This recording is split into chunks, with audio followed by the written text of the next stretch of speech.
Hi fellas, என் தமிழ் சேனலுக்கு உங்களை வரவேற்கிறோம்.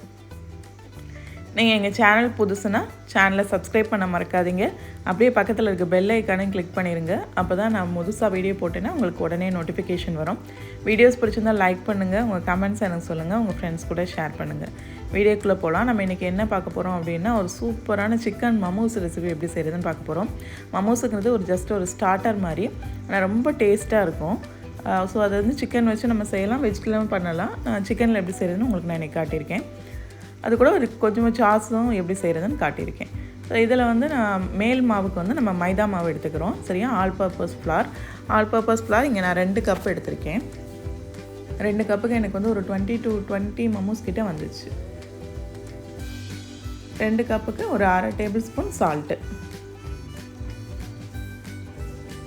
உங்கள் டேஸ்ட்டுக்கு ஏற்ற மாதிரி நீங்கள் ஆட் பண்ணிக்கோங்க. நம்ம சப்பாத்தி மாவு எப்படி பேசுவோமோ அந்தளவுக்கு, அந்த கன்சிஸ்டன்சி தான். இதில் நல்லெண்ணெய், இதில் ஃபுல்லாகவே நல்லெண்ணெய் தான் எல்லாத்துலேயுமே ஆட் பண்ண போகிறோம். ரீஃபண்ட் ஆயில் எதுவுமே கிடையாது. ஸோ நல்லெண்ணெய் சிசமன் ஆயில்னு சொல்லுவோம்ல, அந்த ஆயில். ஸோ இது ஒரு 2 டேபிள் ஸ்பூன் நான் ஆட் பண்ணிக்கிறேன். ஆட் பண்ணி நல்லா எல்லாத்தையும் மிக்ஸ் பண்ணி சப்பாத்தி மாவு பார்த்துக்கு மாவு பிசைஞ்சுக்குங்க. நம்ம ரொம்ப தின்னாக தான் தேய்க்க போகிறோம். ஸோ அதனால் கொஞ்சம் மாவு லைட்டாக கொஞ்சம் ஈரமாக இருக்க மாதிரியே பிசைஞ்சுக்குங்க. ரொம்ப ஹார்டாக இல்லாமல் சாஃப்டாக இருக்க மாதிரி. எப்போவுமே மாவு பிசையில் என்ன மாவு சப்பாத்திக்கு பிசைஞ்சாலுமே, நீங்கள் பரோட்டாக்கு அந்த மாதிரி பிசைஞ்சாலுமே தண்ணி தெளித்து பிசைங்க. அப்போ தான் ஓவர் தண்ணி ஆகாமல் உங்களுக்கு கரெக்ட் கன்சிஸ்டன்சியில் கிடைக்கும்.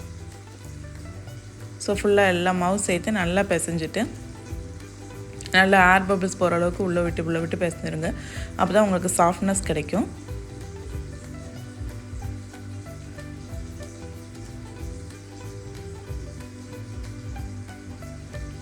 அதுக்கப்புறம் இதை ஒரு ஈரமான துணியில், உங்களுக்கு எப்படி காட்டன் துணி இருந்துச்சுன்னா அதை தண்ணியில் நனைச்சிட்டு அதை க்ளோஸ் பண்ணி ஒரு 1/2 hour அப்படியே விட்டுருங்க. இந்த மாவை அது செட் ஆகட்டும். அதுக்குள்ளே நம்ம சிக்கன் இதை உள்ளே இருக்க டம்ப்ளிங் ரெடி பண்ணிட்டோன்னா நம்மளுக்கு கரெக்டாக இருக்கும்.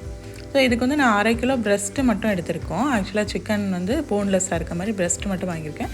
உங்களுக்கு சிக்கன் இந்த மாதிரி கிடைக்கல அப்படின்னா நார்மல் சிக்கனில் போன்லெஸ்ஸாக எடுத்துக்கோங்க. இதை நம்ம குட்டி குட்டியாக கட் பண்ணிவிட்டு அந்த மேலே இருக்க கொழுப்பு அதெல்லாம் எடுத்துகிட்டு, எலும்பெல்லாம் இருந்தால் எடுத்துகிட்டு சின்ன சின்னதாக கட் பண்ணிக்க போகிறோம். சின்னதாக கட் பண்ணி ஃபுட் ப்ராசஸரில் போட்டு கிரைண்ட் பண்ணி எடுத்துக்க போகிறேன். ஓரளவு மீடியம் பீஸாகவே கட் பண்ணிக்கோங்க. நம்ம கொஞ்சம் நல்லாவே அரைச்சோம், ஏன்னா அது கூட தான் நம்ம வேக வைக்க போகிறோம். தனியாக சிக்கனை வேக வைக்க போகிறது. ஸோ கொஞ்சம் நல்லாவே மிக்ஸ் பண்ணி எடுத்துக்கலாம். ஸோ ஃபுட் ப்ராசஸரில் போட்டு நல்லா அரைச்சி எடுத்துக்கிறேன். இல்லை நீங்கள் கடையிலே வாங்குறீங்க அப்படின்னா அவங்கக்கிட்டே கிரைண்ட் பண்ணி தர சொல்லுங்கள். ஸோ அவங்களும் கிரைண்ட் பண்ணி தருவாங்க. நம்ம மட்டன் கோலா வண்டைக்கெலாம் கிரைண்ட் பண்ணுவோம்ல, அந்த மாதிரி கிரைண்ட் பண்ணி தர சொன்னால் அவங்க கடையில் கிரைண்ட் பண்ணி தருவாங்க. நீங்கள் பாருங்கள், நல்லா நைஸாகவே அரைச்சிட்டேன். எனக்கு ஏன்னா வெந்துடணும் அப்படிங்கிறதுக்காக. இந்த மாதிரி நீங்கள் அரைச்சிங்கன்னா வேகையில் கொஞ்சம் தண்ணி விடையில் கொஞ்சம் உப்பையில் அது கரெக்டாக இருக்கும் நம்ம சாப்பிட்றதுக்கு சிக்கன். அது கூட அதே ஃபுட் ப்ராசஸரில் ஒரு வெங்காயம். ஸோ இதில் நான் 2 இதாக பண்ண போகிறேன். ஒன்று பசங்களுக்காக ஆனியன் இதெல்லாம் ஆட் பண்ணாமல் ஜஸ்ட்டு சால்ட் ஆட் பண்ணி, ஒன்றும் மசாலா போட்டு ஒன்று காட்டுறேன். ஸோ அந்த மசாலா போட்டது பண்ணுறது பெரியவங்க சாப்பிட்றதுக்கு ரொம்ப நல்லாயிருக்கும். குழந்தைங்களும் காரம் சாப்பிடுவாங்க அப்படின்னா நீங்கள் அதையும் கொடுக்கலாம். நல்லா இதையும் குட்டி குட்டியாக சாப் பண்ணிக்க போகிறேன். ஸோ இப்போ எப்படி மிக்ஸ் பண்ணுறதுன்னு காட்டலேன். இதில் பேப்ரிக்கா ஆட் பண்ணுறேன். பேப்ரிக்காங்கிறது நான் ஒன்றும் இல்லை, கேப்சிகமோட அரைச்சி வர பவுட்ரு தான். ஸோ நீங்கள் சில்லி பவுட்ரு வேணாலும் ஆட் பண்ணிக்கலாம். இதில் ஹாஃப் இதை நான் வெங்காயம் எல்லாம் மசாலா போட்டு ஆட் பண்ண போகிறேன். மீதியை சால்ட் போட்டு பசங்களுக்காக செய்ய போகிறேன். இதில் நம்ம அரைச்சி வச்சுருக்க ஆனியன், இது வெங்காயத்தை கூட கொஞ்சம் மல்லி இலையும் போட்டு அரைச்சிருக்கோம். ஸோ அதையும் போட்டு கொஞ்சம் லெமன் ஜூஸ் எடுத்துக்கிறோம். ஸோ இப்போ இங்கே நான் ஒரு லெமன் கட் பண்ணி, இது பெரிய லெமன், அதனால் அதுலேருந்து ஒரு ஜூஸ் எடுத்துக்கிறேன். நீங்கள் ஒரு முழு லெமன் இருந்துச்சுன்னா அப்படியே எடுத்துக்கலாம். சின்ன லெமன்னா ஒரு முழு லெமன் எடுத்துங்க. இது நான் பெருசுனால ஹாஃப் மட்டும் எடுத்திருக்கேன்.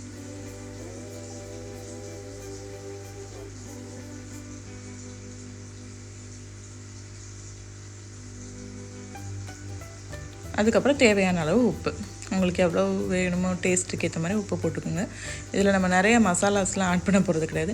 இங்கே ஜிஞ்சர் கார்லிக் பேஸ்ட், இஞ்சி பூண்டு பேஸ்ட் 2ஐயும் சேர்த்தே அரைச்சி வச்சுருக்கேன். இஞ்சியும் பூண்டையும் அது ஒரு 1/2 டேபிள் ஸ்பூன் ஆட் பண்ணிக்கிறேன்.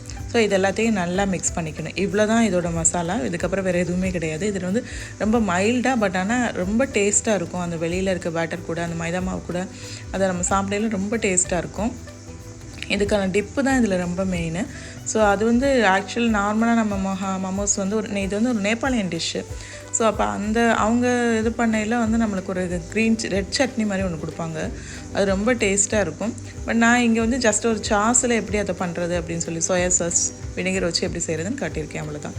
இது வந்து பசங்களுக்காக சும்மா நார்மலாக வெறும் சால்ட் மட்டும் போட்டு நான் சிக்கன் இது பண்ணி எடுக்க போகிறேன்.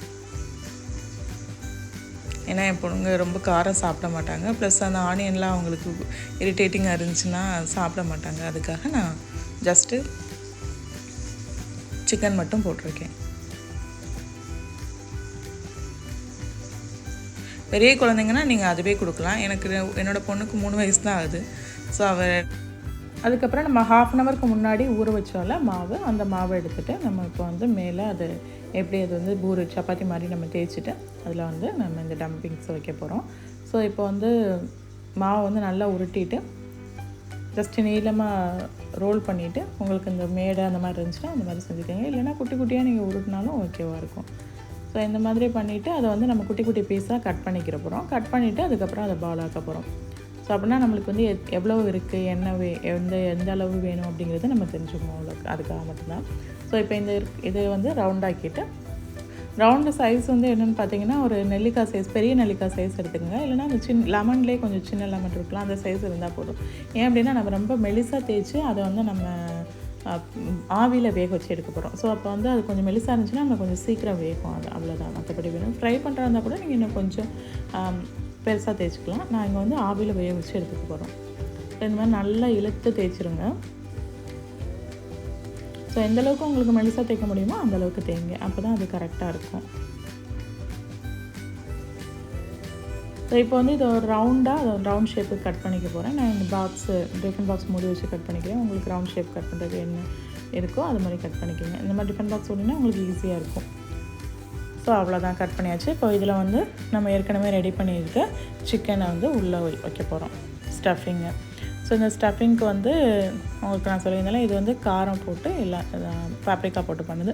நீங்கள் பேப்ரிக்கா இல்லைனாலும் சில்லி பவுடர் ஆட் பண்ணிக்கிங்க. ஸோ உங்களுக்கு எவ்வளோ வேணுமோ, இல்லை நான் 1 டேபிள் ஸ்பூன் வரை வச்சுருக்கேன். இந்த மாதிரி எல்லாத்தையும் எடுத்து ஒன்றா சேர்த்துருங்க, ஒரு முடிச்சு போடுற மாதிரி. கொஞ்சம் கொஞ்சமாக அப்படியே கொண்டு வந்தீங்கன்னா அது கரெக்டாக வந்துடும். வச்சு ஒரு ரோல் பண்ணிடுங்க. அவ்வளோதான். ஸோ இதை நம்ம இனிமேல் வேக வச்சு எடுக்க போகிறோம். இது மாதிரி எல்லாத்தையும் பண்ணிவிட்டு பார்ப்போம். ஸோ எல்லாத்தையும் நம்ம உள்ளே டேம் பண்ணி வச்சாச்சு. ஸ்டஃபிங்ஸ் எல்லாம் சேர்த்து நல்லா ரோல் பண்ணி வச்சாச்சு. இதை வந்து என்ன பண்ணுறோம், இட்லி பாத்திரத்தில் தண்ணி வச்சு அதில் மேலே துணி போட்டு வேக வைப்பீங்க. துணி வைக்காமல் வேக வைக்காதீங்க. ஸோ துணி போட்டு நம்ம இதை வச்சிடறோம். வச்சு கரெக்டாக 10 to 15 மினிட்ஸ், அதுக்கு மேலே வேண்டாம், 10 to 15 மினிட்ஸ்க்கு அப்புறம் அது ரெடி ஆயிரும். இப்போ இதுக்கு சாஸ் எப்படி பண்ணுறதுன்னு சொல்கிறேன். இது வந்து soya sauce 3 table spoon, 2 type of sauce பண்ண போகிறோம். ரெண்டுலேயுமே சோயா சாஸும் வினிகர் தான் பேஸு. அதுக்கப்புறம் நம்ம ஆட் பண்ணுறது தான் டிஃப்ரெண்ட்டாக வரும். ஸோ இதில் 3 டேபிள் ஸ்பூன் வினிகர், இதில் 3 table spoon soya sauce. So 3 table spoon வினிகரும் ஆட் பண்ணுறோம்.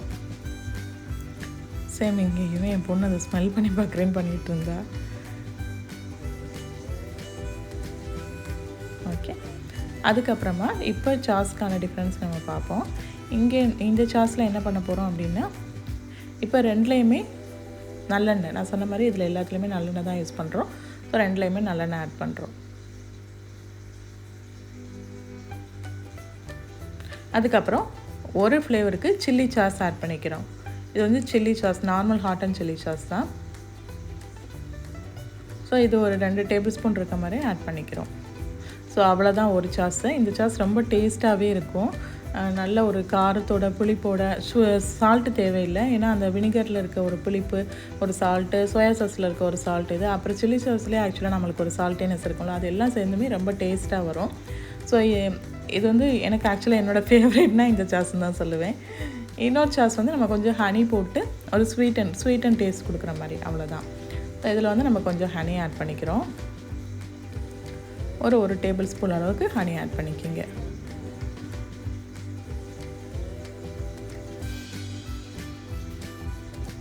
இந்த ஹனி கூட கொஞ்சமாக பச்சை மிளகாயை குட்டி குட்டியாக கட் பண்ணி அதை ஆட் பண்ணிக்கிறோம். Chilli green chilli, normal green சில்லியை குட்டி குட்டியாக கட் பண்ணி ஆட் பண்ணிக்கிறோம். இது அந்த சில்லியோட ஃப்ளேவரு ப்ளஸ் ஒரு ஸ்வீட்னஸ்ஸு, அப்புறம் ஒரு சாறு, ஒரு புளிப்பு எல்லாம் சேர்ந்து ஒரு நல்ல ஒரு டிஃப்ரெண்ட்டான சாஸாக இருக்கும். பட் என்னோடய ஃபேவரேட் அந்த சில்லி சாஸ் தான். ஸோ அவ்வளோதான், ரெடி ஆகிடுச்சு. ரொம்ப சூப்பராக இருக்கும் உண்மையிலே. அந்த டிப்பிங்ஸோட அப்படியே சாப்பிடுங்க, செம்மையாக இருக்கும். ட்ரை பண்ணி பாருங்கள் கண்டிப்பாக. ஈஸியாக செஞ்சிடலாம். அந்த மாவு பிசைறது மட்டும்தான் நம்மளுக்கு, அந்த தேய்க்கிறது மட்டும்தான் வேலையாக இருக்கும், மற்றபடி வேலையே கிடையாது. ரொம்ப ஈஸியாக முடிச்சிடலாம். ஸோ அதனால் கண்டிப்பாக ட்ரை பண்ணி பாருங்கள். எப்படி வந்துச்சுன்னு எனக்கு சொல்லுங்கள்.